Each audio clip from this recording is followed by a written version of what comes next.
අද ඔයගොල්ලෝ එකතු වෙලා ඉන්නේ Legend of War YouTube channel එකෙන් අරන් එන තවත් එක් වීඩියෝ එකක් එක්කයි.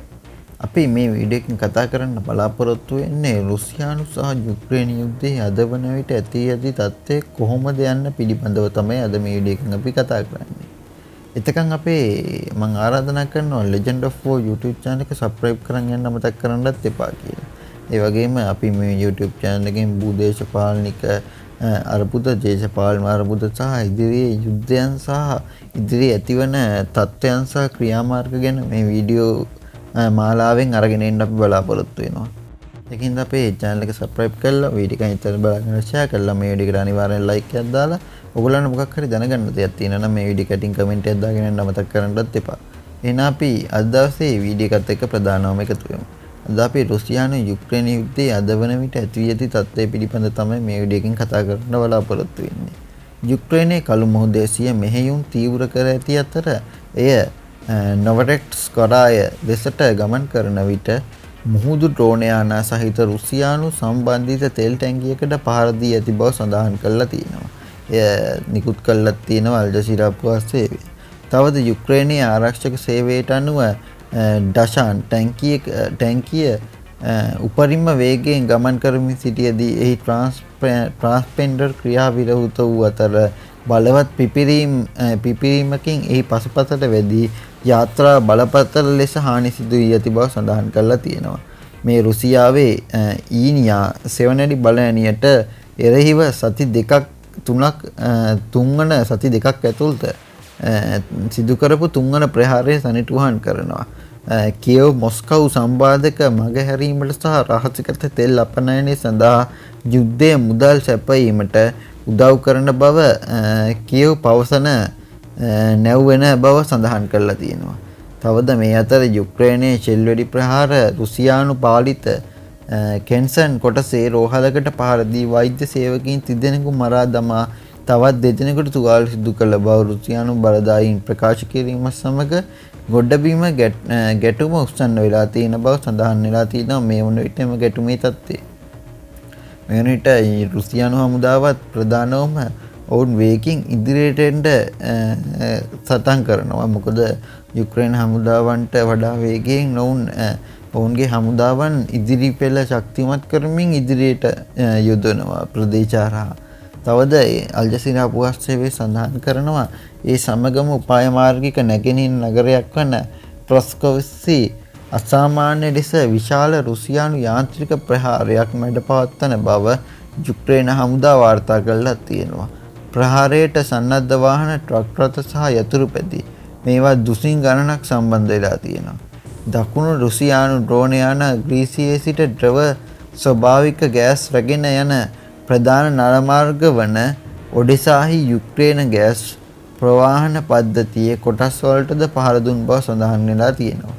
තවද රුසියාවේ නගරාධිපතිවරයාට අනුව මොස්කව් දෙසට ගමන් කිරීමේ සිටි ඩ්‍රෝන යාන දෙකක් ගුවන් ආරක්ෂක මගින් අල්ලා ගන්නා ලදී.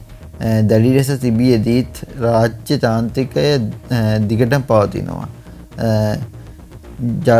ජරෙට් කුෂ්නර් භාණ්ඩාගාර ලේකම් ස්කොට් සහ බෙසන්ට් සහ බ්ලැක්රොක් ප්‍රධාන විධායක නිලධාරීන් ලැඩි ෆින්ස් සමග සාකච්ඡා කිරීමෙන් පසු ජනාධිපති ව්ලාදිමිර් සෙලෙන්ස්කී පශ්චාත් යුද්ධ ප්‍රතිසංස්කරණ සැලසුම් ප්‍රගතිය තහවුරු කරලා තියෙනවා. ඕනෑම ආර්ථික ප්‍රකෘතියක් සඳහා දීර්ඝකාලීන ආරක්ෂක පදනම් විය යුතු බවත් යුද්ධය අවසන් කිරීමට අරමුණු කරගත් එක්සත් ජනපද පිටුබලය එලත් කරුණු 20ක සැලසුම් සඳහා කටයුතු ඉදිරියට ගෙනගෙන යන බව ඔහු විසින් පවසලා තියෙනවා.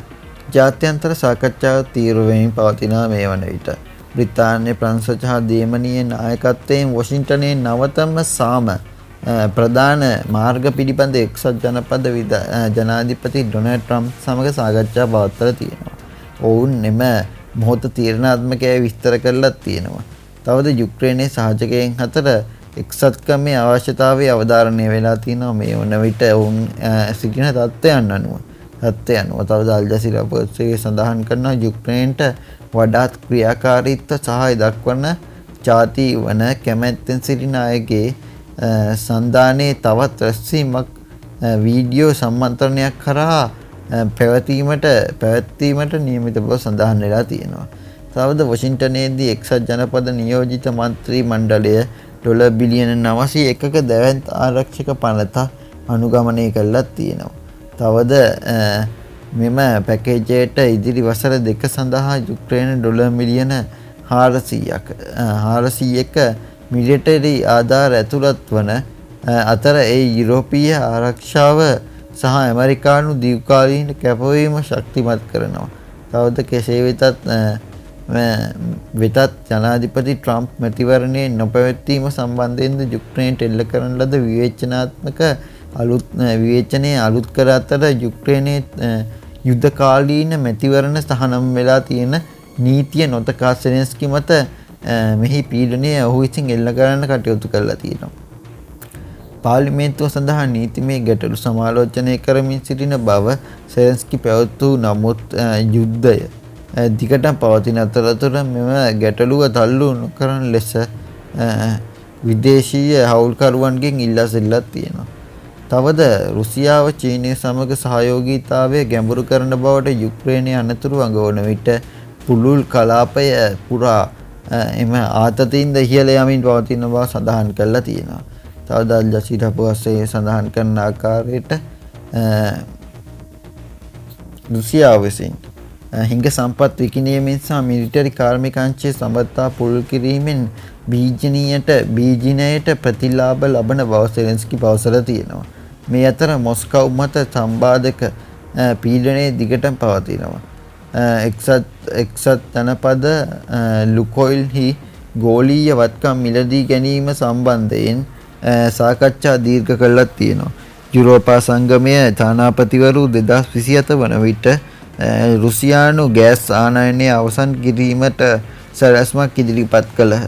තවද එම සහ රුසියානු නඩු පවරන්ගෙන් යුක්‍රේනයේ හමුදාව සහාය දුන් බවට චෝදනා ලැබූ එක්සත් ජනපද ආයෝජන අරමුදලකට රුසියානු වත්කම් අත්පත් කර ගැනීමේ උත්සාහය මෙම වර්ධනය බලපෑම වේගවත් වෙනස් වන බව භූදේශපාලනික දර්ශනය ඉස්මතු කරන බව අල් ජසීරා පුවත්පතේ සඳහන් කරලා තියෙනවා.